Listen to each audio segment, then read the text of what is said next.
Welcome back. ತಿರುಪತಿಯಲ್ಲಿ ಅಪ್ಪುಗೆ ಅವಮಾನವನ್ನ ಮಾಡಿರುವ ಹಿನ್ನೆಲೆಯಲ್ಲಿ ಬೆಂಗಳೂರಿನಲ್ಲಿರುವ ಟಿಟಿಡಿ ಶಾಖೆಗೆ ಮುತ್ತಿಗೆಯನ್ನ ಹಾಕಿದ್ದಾರೆ ಅಪ್ಪು ಫ್ಯಾನ್ಸ್. ಮಲ್ಲೇಶ್ವರಂನ ವೈಯಾಲಿ ಕಾವಲ್ನಲ್ಲಿರುವ ಟಿಟಿಡಿ ಶಾಖೆಗೆ ಅಪ್ಪು ಫ್ಯಾನ್ಸ್ ಈಗ ಮುತ್ತಿಗೆಯನ್ನ ಹಾಕಿದ್ದಾರೆ. ತಿರುಮಲದಿಂದ ಹೋಗುವಂತಹ ಸಂದರ್ಭದಲ್ಲಿ ಬೆಟ್ಟಕ್ಕೆ ಹೋಗ್ಬೇಕಂದ್ರೆ ಯಾವುದೇ ರೀತಿಯಂತ ಸ್ಟಿಕ್ಕರ್ಗಳಾಗಿರ್ಬೋದು, ಕನ್ನಡದ ಬಾವುಟ ಇರುವಂತಹದನ್ನ ಕೂಡ ಹಾಕೋದಕ್ಕೆ ಬಿಟ್ಟಿಲ್ಲ ಅನ್ನೋದನ್ನ ನಾವು ಮೊನ್ನೆಯಿಂದಲೂ ಕೂಡ ನೋಡಿದ್ವಿ. ಸೊ ಅಭಿಮಾನಿಗಳನ್ನ ದೇಗುಲದ ಬಳಿಯೇ ತಡೆದಿದ್ದಾರೆ ಪೊಲೀಸರು. ಘಟನೆ ಬಗ್ಗೆ ಟಿಟಿಡಿ ಉತ್ತರ ಕೊಡಬೇಕು ಅಂತ ಹೇಳಿ ಒತ್ತಾಯವನ್ನ ಮಾಡಿದ್ದು, ತಿರುಪತಿಯಲ್ಲಿ ಅಪ್ಪು ಫೋಟೋ ಇದ್ದ ಕಾರನ್ನ ತಡೆದಿದ್ರು.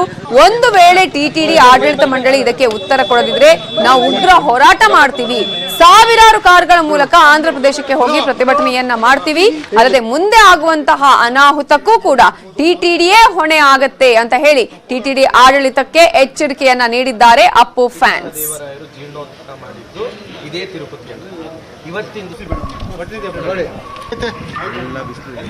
ತಿರುಪತಿಯಲ್ಲಿ ಕಳೆದ 2 ದಿನಗಳ ಹಿಂದೆ ಪವರ್ ಸ್ಟಾರ್ ಪುನೀತ್ ರಾಜ್ಕುಮಾರ್ ಅವರದ ಭಾವಚಿತ್ರ ಇರುವಂತಹ ಒಂದು ಕಾರನ್ನು ಒಳಗಡೆ ಹೋಗದೆ ತಡೆದು ಅವರಿಗೆ ಒಂದು ಅವಮಾನ ಮಾಡಿದ್ರು. ಈಗ ಆ ಅವಮಾನವನ್ನು ಖಂಡಿಸಿ ಪವರ್ ಸ್ಟಾರ್ ಪುನೀತ್ ರಾಜ್ಕುಮಾರ್ ಅವರ ಅಭಿಮಾನಿಗಳು ಏನು ತಿರುಪತಿ ಟಿಟಿಡಿಯ ಬೆಂಗಳೂರು ಶಾಖೆಗೆ ಒಂದು ಮುತ್ತಿಗೆಯನ್ನು ಹಾಕಿ ಒಂದು ಮನವಿಯನ್ನು ಸಲ್ಲಿಸಿದ್ದಾರೆ. ಜೊತೆಗೆ ಏನಂತಂದ್ರೆ ಪವರ್ ಸ್ಟಾರ್ ಪುನೀತ್ ರಾಜ್ಕುಮಾರ್ಗೆ ಆಗಿರುವಂತಹ ಒಂದು ಅವಮಾನ ಮತ್ತು ನಮ್ಮ ನಾಡ ಧ್ವಜವನ್ನು ಏನಕ್ಕೆ ಒಳಗಡೆ ಬಿಟ್ಟಿಲ್ಲ ಅದಕ್ಕೆ ಒಂದು ಕ್ಲಾರಿಟಿ ಕೊಡಬೇಕನ್ನುವಂತ ನಿಟ್ಟಿನಲ್ಲಿ ಈಗ ಪವರ್ ಸ್ಟಾರ್ ಪುನೀತ್ ರಾಜ್ಕುಮಾರ್ ಅವರ ಅಭಿಮಾನಿಗಳಿದ್ದಾರೆ. ಸೊ ಅವ್ರನ್ನೇ ಮಾತಾಡ್ಸೋಣ, ಅವರ ಮನವಿ ಏನಿದೆ. ಬೇಸರ ಅಂತಲ್ಲ ಸರ್, ಕನ್ನಡಿಗರಿಗೆ ಅವಮಾನ, ಇದು ಕನ್ನಡಿಗೆ ಬಹಳ ಅವಮಾನ. ಯಾಕೆ ಅಂದ್ರೆ ಕರ್ನಾಟಕದಿಂದ ನಾವೆಲ್ಲ ಸವಲತ್ತು ಅವ್ರು ಕೊಟ್ಟಿದ್ದೀವಿ, ಎಲ್ಲ ಭಾಷಿಗರಿಗೂ ನಾವು ಕೊಟ್ಟಿದ್ದೀವಿ. ಕನ್ನಡದವ್ರು ಯಾಕೆ ಈ ಥರ ದ್ರೋಹ ಮಾಡ್ತಾರೆ ಅಂತ ಗೊತ್ತಾಯ್ತಲ್ಲ. ಟಿಟಿಡಿ ಅವ್ರಿಗೆ ನಾವು ಮನವಿ ಪತ್ರ ಬೆಂಗಳೂರು ಶಾಖೆಯಲ್ಲಿ ಕೊಟ್ಟಿದ್ದೀವಿ. ಅವ್ರು ಏನೋ ಈ ಮನವಿ ತಗೊಂಡು ಈ ವಿಷಯ ನಮ್ಗೆ ತಲುಪಿಸಲಿಲ್ಲ, ಮನವಿ ಅವರು ಸಮಯ ಕೇಳಲಿಲ್ಲ ಅಂದರೆ ನಾವು ನಿಜವಾಗೂ ಇಡೀ ರಾಜ್ಯಾದ್ಯಂತ ಹೋರಾಟ ಮಾಡೋದಂತೂ ಖಚಿತ. ಯಾಕಂದರೆ ಇಲ್ಲಿ ಅಭಿಮಾನಿಗಳು ಇಲ್ಲಿ ಸುಮಾರು ಜನ ಬರಬೇಕಂತ ಇದ್ರು. ನಾವೇ ಯಾವುದು ಬೇಡ, ಇದು ನಾವು ಇಲ್ಲಿ ಒಂದು ಶಾಖೆಗೆ ಒಂದು ಮನವಿ ಪತ್ರ ಕೊಡ್ತೀವಿ. ಇವ್ರೇನೋ ಅದ್ರ ಮೇಲೆ ಉತ್ತರ ಕೊಟ್ಟಾದ್ಮೇಲೆ ಇವ್ರೇನೋ ಮುಂದಿನ ದಿನಗಳಲ್ಲಿ ಇವ್ರಿಗೆ ಉತ್ತರ ಕೊಟ್ಟಿಲ್ಲ ಅಂದರೆ ಮುಂದಿನ ದಿನಗಳಲ್ಲಿ ನಾವು ಆಂಧ್ರ ಪ್ರದೇಶಕ್ಕೆ ಹೋಗಿ ನಾವು ಎಲ್ಲಿ ಯಾವ ಜಾಗದಲ್ಲಿ ಅವರು ನಮ್ಮ ಸ್ಟಿಕ್ಕರ್ನ ಭಾವಚಿತ್ರನ ಎಲ್ಲ ಕಿತ್ತಾಕಿದ್ರು ಅದೇ ಜಾಗದಲ್ಲಿ ಹೋಗಿ ನಾವು ಸಾವಿರಾರು ಕಾರುಗಳನ್ನ ಕಳಿಸ್ತೀವಿ. ಅವಾಗ ಅವ್ರು ಏನ್ ಮಾಡ್ತಾರೆ ನಾವು ನೋಡ್ತೀವಿ ಸರ್. ಈಗ ಮನವಿಯನ್ನು ಸಲ್ಲಿಸಿದಿರಿ ಸರ್ ಟಿಟಿಡಿ ಇಲ್ಲಿ ಬೆಂಗಳೂರು ಶಾಖೆಯಲ್ಲಿ, ಅದನ್ನು ಕೂಡ ನಿಮ್ಮ ಮನವಿ ಪತ್ರವನ್ನು ಇಸ್ಕೊಂಡಿದ್ದೀರಿ. ಏನಂತ ರೆಸ್ಪಾನ್ಸ್ ಮಾಡಿದ್ದಾರೆ ಅವರು? ಮೇಡಮ್ ಅವ್ರು ಹೇಳೋರೆ, ನನ್ನ ಕೈಗಾಗಿದ್ದಷ್ಟು ನಾನು ಮಾಡಿ ನಾನು ಅಲ್ಲಿ ಮೇನ್ ಹೆಡ್ ಆಫೀಸ್ಗೆ ನಾನು ತಿಳಿಸ್ತೀನಿ, ಆದಷ್ಟು ನಾನು ಎಷ್ಟು ಜಲ್ದಿ ಆಗುತ್ತೋ ಜಲ್ದಿ ತಿಳಿಸ್ತೀನಿ, ಅದಕ್ಕೇನು ಉತ್ತರ ಕೊಡಿಸ್ತೀನಿ ಅಂತ ಮೇಡಮ್ ಅವ್ರು ಹೇಳೋರು.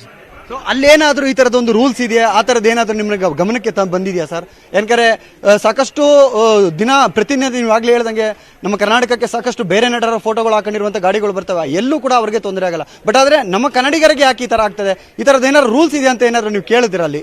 ನಾವು ಕೇಳಿದವ್ರು ಏನು ರೂಲ್ಸ್ ಮಾಡೋರಂತೆ ಅಲ್ಲಿ ಆಂಧ್ರದಲ್ಲಿ ಅವರು ಯಾವುದೇ ಭಾವಚಿತ್ರ ಹಾಕೊಂಡು ಹೋಗಬಾರ್ದು ಅಂತ ರೂಲ್ಸ್ ಮಾಡೋರಂತೆ.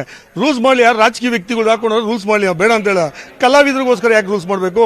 ಕಲಾವಿದರು ದೇವ್ರ ಸಮಾನ, ಅವರೊಬ್ರು ಕಲಾವಿದರು ಸೇವೆ ಸಲ್ಲಿಸಕ್ಕೆ ಬಂದವ್ರೆ. ಆಮೇಲೆ ಅಪ್ಪು ಅವರಾಗಿರೋ, ರಾಜ್ಕುಮಾರ್ ಕುಟುಂಬರಾಗಿರೋ, ಇಡೀ ರಾಜ್ಯಕ್ಕೆ ಎಲ್ಲ ರಾಜ್ಯಕ್ಕೆ ಏನೇನು ಮಾಡೋರು, ಆಂಧ್ರ ತಮಿಳುನಾಡು ಎಲ್ಲ ರಾಜ್ಯಕ್ಕೂ ಮಾಡೋರು. ಯಾಕೆ ಅದು ಭಾವನೆ ಮಾಡಬೇಕು? ಅವರು ಮಾಡಿದ್ದು ಅದರಲ್ಲಿ ಒಂದು ಬಾವುಟಕ್ಕೊಂದು ಅನ್ಯಾಯ, ಒಂದು ನಮ್ಮ ಕನ್ನಡ ಧ್ವಜನ ಆ ಥರ ಮಾಡೋದ್ರೆ ನಮಗೆಲ್ಲ ರಕ್ತ ಕುದೀತಾ ಇದೆ. ಇದು ಮುಂದಿನ ದಿನಗಳಲ್ಲಿ ಹೆಚ್ಚಿಗೆ ಆಗದಿದ್ದಂಗೆ ಅವ್ರು ನೋಡ್ಕೊಂಡ್ರೆ ಅವ್ರಿಗೆ ಉತ್ತಮ. ಧನ್ಯವಾದಗಳು.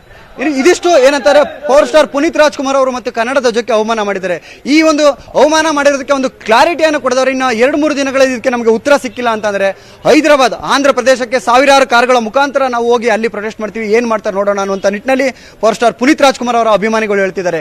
ಕ್ಯಾಮರಾ ಪರ್ಸನ್ ವಿಶ್ವನಾಥ್ ಜೊತೆ ಸತೀಶ್, ನ್ಯೂಸ್ 18 ಕನ್ನಡ, ಬೆಂಗಳೂರು. ಇವಿಷ್ಟು ಹೊತ್ತಿನ ಪ್ರಮುಖ ಸುದ್ದಿ. ನೋಡ್ತಾ ಇರಿ.